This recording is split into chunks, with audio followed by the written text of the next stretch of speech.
Hi students, அனைவருக்கும் இனிய காலை வணக்கம். நம்ம இப்போ 4வது இயல் பார்த்துட்ருக்கோம். நம்ம பார்த்துட்ருக்கிறது 4வது இயல். 4வது இயலில் நம்ம என்னென்ன பார்த்துருக்கோன்னா, ஒரு உரைநடை பார்த்தாச்சு, செய்யுள் பகுதி 3 பார்த்தாச்சு.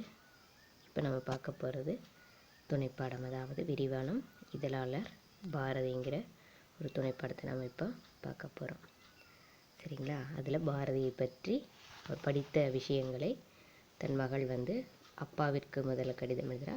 அவள் எழுதின கடிதத்தில் கேட்டிருக்கிற சந்தேகங்களை திரும்பவும் அவங்க அப்பா பதில் கடிதத்தில் தெரிவிக்கிறது பற்றி இதில் நம்ம பார்க்க போகிறோம். கல்வி என்பது பள்ளியில் அல்லது கல்லூரியில் மட்டும் பெறப்படுவதென்று, நாம் படிக்கக்கூடிய பள்ளியிலோ அல்லது கல்லூரியிலோ பெறப்படுவது மட்டும் கல்வி அல்ல.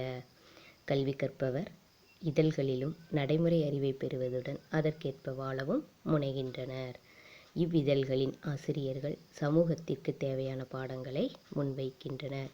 சமுதாயத்தில் நம்ம எப்படி இருக்கணும், எப்படி வாழணும் அப்படிங்கிற அதற்கு தேவையான பாடங்களை முன்வைக்கின்றனர். சிறந்த பத்திரிகையாளர் நல்ல ஆசான் என்பதில் ஐயமில்லை. பாரதியும் இதற்கு விளக்கன்று. செம்மொழியாக திகழும் நம் மொழி புதிய நடையும் புதிய உடையும் புதிய பொருளும் கொண்டு எழுச்சியுடன் திகழ காரணமாக அமைந்த தமிழ் சிற்பி பாரதியின் மற்றொரு பரிணாமம், அவருடைய மற்றொரு பரிணாமம் என்னென்னா இதழியல் பணி. ஸோ அதை இதில் நம்ம பார்க்க போகிறோம். 10/10/2018, அதாவது அந்த பொண்ணு எழுதுகிறா 10/15 முற்பகல்னா மூப்பாதித்த முற்பகல்னு சொல்லியிருக்காங்க. யாருக்கு கடிதம் எழுதுகிறாங்கன்னா அப்பாவுக்கு கடிதம் எழுதுகிறாங்க. ஏன்னா பாரதி எழுதிய இதழ்களை படிச்சுட்டு அதிலிருந்து கற்ற விஷயங்களை இந்த கவிதையில் சொல்லியிருக்காப்புல. என்னென்னு பார்க்கலாமா? அன்புசால் அப்பாவிற்கு கடிதம் எழுதுவதே மறந்து போன இன்றைய சூழலிலும் அத்தனையையும் பேசிவிட முடியாத காலப்பெரு இடைவெளியில் இதை எழுதுகிறேன். இப்பொழுது மின்னஞ்சல் வசதி இருப்பதால் கடித தொடர்பில் ஏற்பட்ட பெரும் இடைவெளி குறைந்தது. சிறுவயதில் எனக்கு பாரதியின் கவிதைகளை அறிமுகப்படுத்தியவர் நீங்கள்தான். மகாகவி என்ற பேரொளியால் பாரதியின் பல பரிணாமங்கள் மறைந்துள்ளன என நீங்கள் அடிக்கடி கூறுவீர்கள். அண்மை காலமாக பாரதியின் இதழியல் பணி பற்றிய நூல்களை படித்து வருகிறேன் அப்படின்னு அந்த பொண்ணு சொல்கிறான். எதை பற்றி? பாரதியினுடைய இதழியல் பணி பற்றிய அந்த நூல்களை படித்து வருகிறேன் அப்படின்னு அவங்க அப்பாவுக்கு தெரிவிக்கிறாப்புல. இதை தங்களிடம் பகிர்ந்து கொள்ளவே இந்த மின்னஞ்சலை நான் அனுப்புகிறேன். ஆமாப்பா, நீங்கள் கூறியது போல பாரதி கவிஞர் மட்டுமல்ல, சிறந்த பேச்சாளர், பாடகர், கட்டுரையாளர், கவிதை ஆசிரியர், மொழிபெயர்ப்பாளர், அரசியல் அறிஞர், ஆன்மீகவாதி, இவை அனைத்திற்கும் மேலாக மிகச்சிறந்த இதழாளர் என்பதை அறிந்த பொழுது நான் பாரதியை எண்ணி எண்ணி வியந்தேன். அப்பா எட்டயபுரம் சமஸ்தானத்தின் பணிக்கட்டுப்பாட்டிலிருந்து வெளியேறிய பாரதி மதுரை சேதுபதி உயர்நிலைப்பள்ளியில் தமிழாசிரியராக பணியில் சேர்ந்தார். அங்கிருந்து வெளியேறிய அவர் சுதேசமித்திரன் இதழில் உதவி ஆசிரியராக பொறுப்பேற்றார். பாரதியின் உலகளாவிய பார்வை கூர்மைப்பட இதழியல் பணியே தூண்டுகோலாக இருந்திருக்க வேண்டும். இதழியல் துறைக்கு பாரதி வந்தது சாதாரண நிகழ்வாக இருக்கலாம். ஆனால் அதில் அசாதாரணமானவற்றை நிகழ்த்தி காட்டினார். சுதேசமித்திரன், சக்கரவர்த்தினி, இந்தியா, பாலபாரதி அல்லது யங் இந்தியா, விஜயா, சூரியோதயம், கர்மயோகி ஆகிய பல இதழ்களில் ஆசிரியராகவும் துணை ஆசிரியராகவும் பங்காற்றிய அவரை நாம் இதழாளராக கொண்டாட தவறிவிட்டோம். அப்பா பாரதியை எண்ணும் போதெல்லாம் நாட்டின் முன்னேற்றத்தில் எனது பங்கு இடம்பெற வேண்டும் என்ற உந்துதல் ஏற்படுகின்றது. பாரதி யானை மிதித்து சாகவில்லை, வறுமை மிதித்து செத்தார் என எங்கேயோ கவித்துவமாக படித்த நினைவு. இத்தனை வாழ்க்கை போராட்டத்திலும் உலக பார்வை கொண்டவராக பாரதி இருந்ததை நினைத்தால் வியப்பாய் இருக்கிறது. படைப்பாளர்களும் சிந்தனையாளர்களும் கொண்டாடப்பட வேண்டும். இனி எந்த ஓர் ஆளுமையையும் இத்தகைய நிலையில் நாம் விட்டுவிடக் கூடாது. அதுலேயே பாருங்க, சர்வஜனமித்திரன், ஞானபானு, காமன்வீல், கலைமகள், தேசபக்தன், கதாரத்னாகரம் போன்ற இதழ்களிலும் பாரதி தம் படைப்புகளை வெளியிட்டுள்ளார். இதிலெல்லாம் அவரோட படைப்பை வெளியிட்டிருக்கிறார். இத்தனைக்கும் பாரதிக்கு எப்படி நேரம் இருந்ததோ? நேர மேலாண்மையே பாதி வெற்றி என நீங்கள் கூறுவதை இப்பொழுது நினைவு கூறுகிறேன் அப்பா. இப்போ நேரத்தை நாம் பயன்படுத்தணும் அப்படிங்கிற இந்த விஷயத்தை அந்த இடத்துல சொல்லியிருக்கிறப்பல தன் பெயரையும் தன்னையும் முன்னிலைப்படுத்தி கொள்ள விரும்பும் தன் மனிதர்களிடையில் தான் என்ற ஒன்றை ஒலித்தவர் பாரதி. ஆங்கிலேயர்களின் கெடுபிடிகளால் விடுதலை வேட்கையூட்டும் கருத்துக்கள் மக்களை சென்றடைந்தால் போதும் என்று எண்ணி இலசை சுப்பிரமணியன், சாவித்திரி, சீசு பாரதி, வேதாந்தி, நித்திய தீரர், உத்தம தேசாபிமானி, ஷெல்லிதாசன், காளிதாசன், சக்திதாசன், ரிஷிகுமாரன், காசி சரஸ்வதி, பிஞ்சு காளிதாசன், செல்லம்மா, கிருஷ்ணன் என பல புலப்பெயர்களில் எழுதியுள்ளார். ஏன் அப்படி எழுதியிருக்காரு, அப்படி பேர் வச்சு எழுதியிருக்கிறாருங்கிறது இங்கே என்னென்ன பேர் வச்சு எழுதியிருக்காரு, புனைப்பெயர்கள் எழுதியிருக்காரு அப்படின்னு சொல்லியிருக்காங்க.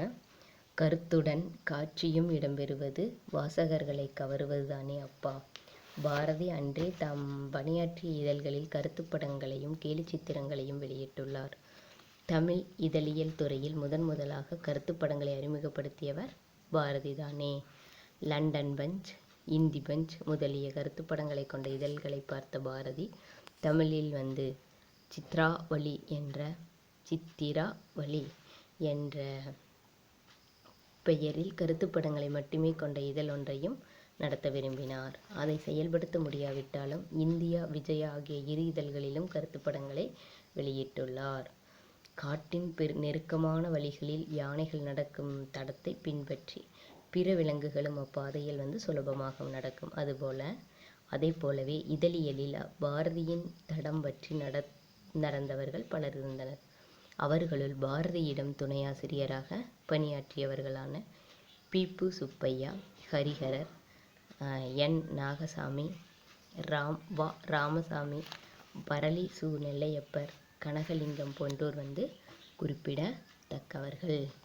ஆங்கில கலப்பின்றி தமிழில் பேசுவதையே வியப்பாக பார்ப்பவர்களுக்கு இடையில் தமிழ் இதழ்களில் தமிழ் ஆண்டு, திங்கள், நாள் ஆகியவற்றை முதலாக குறித்தவர் யார்னா பாரதி.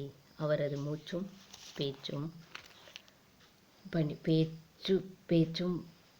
பணியும் தமிழின் வளர்ச்சியை முன்னிட்டே இருந்திருப்பது என் போன்ற இளையோருக்கு இன்றைக்கும் நினைத்தாலும் பெருமூக்கமாக உள்ளது.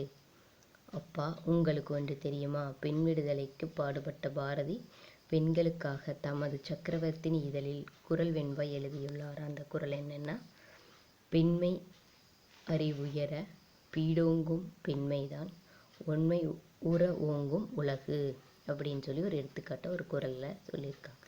எடுத்துக்கொண்ட ஒவ்வொரு செயலிலும் தமது கொள்கையையும் உணர்வையும் வெளிப்படுத்தும் பண்பை பாரதியிடமிருந்து இளைய சமுதாயம் கற்றுக்கொள்ள வேண்டும்.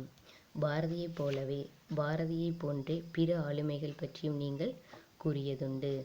பிற அறிஞர்களின் பலதுறை அறிவையும் கட்டு போற்ற வேண்டியது இன்றைய தேவை. எனக்கு ஓர் ஐயம் உண்டு. இந்தியா இதழை சிவப்பு வண்ணத்தாளில் ஏன் பாரதி வெளியிட்டார்? அப்பா, அதை அறிந்து கொள்ள ஆவல். பாரதியை பற்றி கூடுதலாக தெரிந்து கொள்ள வேண்டும் என்ற ஆர்வம் பன்மடங்காகியுள்ளது. தங்களின் பதில் கடிதத்தில் எழுதுவீர்கள் என்று நம்புகிறேன். பாரதியை படித்ததில் அவரை பற்றி பகிர்ந்து கொள்வதிலேயே கவனமாக இருந்துவிட்டேன். அம்மாவும் தம்பியும் நலம்தானே? என் நினைவு முழுவதும் நம் வயல்வெளியும் கன்றுக்குட்டியும் தாம். உங்களுக்கு என் அன்பு வணக்கமும் அப்பா அப்படின்னு தங்கள் அன்பு மகள் வானதி அந்த கடிதத்தை முடிக்கிறார். இதில் பாரதியை பற்றி தெரிஞ்சுட்டாங்க. அவர் எழுதினது என்ன, அவரோட என்னன்னு தெரிஞ்ச உடனே இவங்க கேட்ட கேள்விகளுக்கு அவங்க அப்பா பதில் கடிதம் எழுதுகிறார். என்னன்னு பாரு. 11/10/2018, 20:10. அன்பு மகள் வானதிக்கு உன் மின்னஞ்சல் கிடைக்கப் பெற்றேன். பெருமகிழ்வு கொண்டேன்.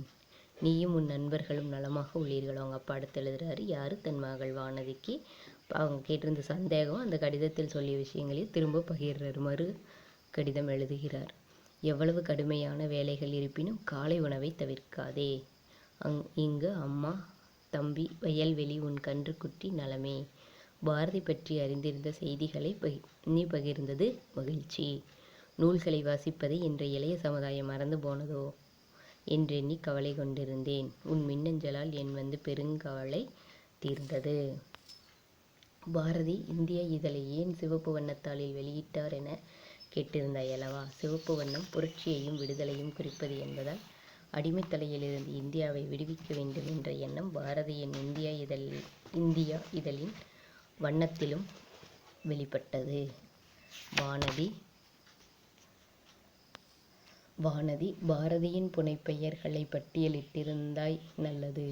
பாரதி தம்மைப் போலவே பிறரையும் நேசிக்கும் பண்பாளர். அதனால்தான் தனக்கு மட்டுமல்ல, தம் நண்பர்களுக்கும் ஆங்கிலேயர்களால் எந்த கெடுபிடியும் வந்துவிடக்கூடாது என்பதற்காக நண்பர்களின் பெயர்களையும் அவர்கள் கூடி பேசும் இடங்களையும் புனைப்பெயர்களை பயன்படுத்தி வந்துள்ளார்.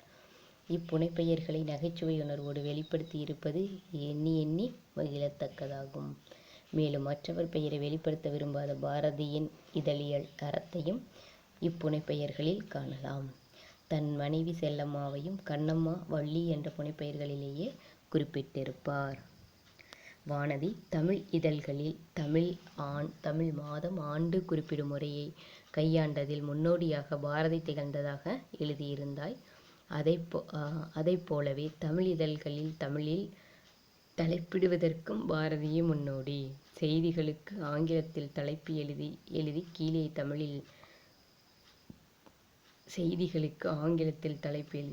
தமிழில் தலைப்பிடுவது அக்கால இதழ்களின் வழக்கம்.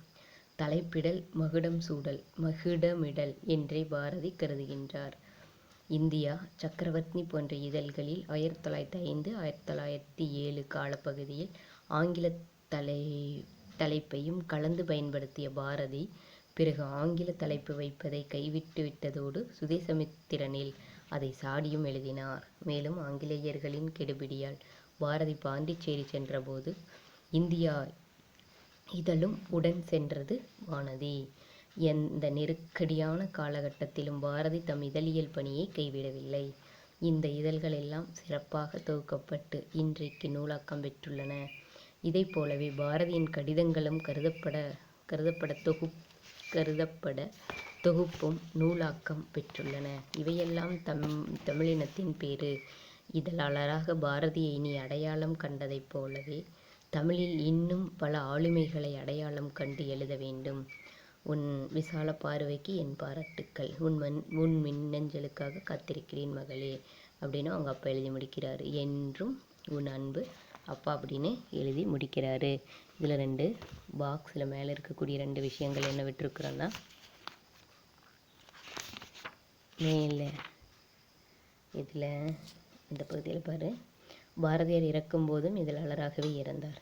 இறந்து போவதற்கு முதல் நாள் இரவு தூங்கச் செல்லும் முன்பு நாளைக்கு அமானுல்லா கானை பற்றி ஒரு வியாசம் எழுதி ஆஃபீஸுக்கு எடுத்து கொண்டு போக வேண்டும் என்று இறுதியாக பாரதியார் கூறியுள்ளார். அப்போ இது பாரதியார் பற்றிய நண்பர்கள் அவரை இறக்கறதுக்கு முன்னாடி இதழை பிடித்து எழுதிட்டு போகணும்னு சொல்லியிருக்காரு. பத்மநாபன் குறிப்பிட்டுள்ளார். இன்னொரு பாக்ஸ் இருக்கும். கூடியவரை பேசுவது போலவே எழுதுவதுதான் உத்தமம் என்பது என்னுடைய கட்சி.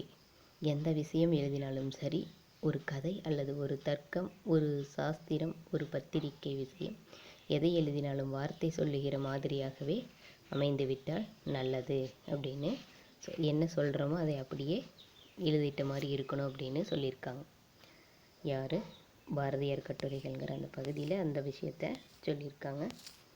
ஸோ இப்போ இதில் என்ன பார்த்து, இதழாளர் பாரதியில் தன் மகள் அவள் படித்த புத்தகத்தை பாரதியை பற்றி என்ன படித்தாங்க இதழில் அப்படிங்கிறத பற்றி அப்பாவிற்கு தன் மகளானவள் கடிதம் எழுதுகிறார். இப்படி சுதேசமித்திரன் உதவி ஆசிரியராக பொறுப்பேற்றார்னு சொல்கிறாங்க. படித்த விஷயங்களை ஆசிரியராகவும் துணை ஆசிரியராகவும் பங்காற்றிய அவரை நாம் இதழாளராக கொண்டாட தவறிவிட்டோங்கிற விஷயத்தை சொல்லியிருக்காப்புல.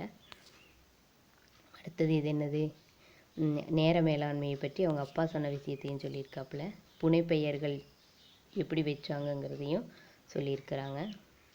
தமிழில் சித்ராவளி என்ற பெயரில் கருத்து படங்களை மட்டுமே கொண்ட இதழ் ஒன்றையும் நடத்த விரும்பினார் சொல்லியிருக்கிறாங்க.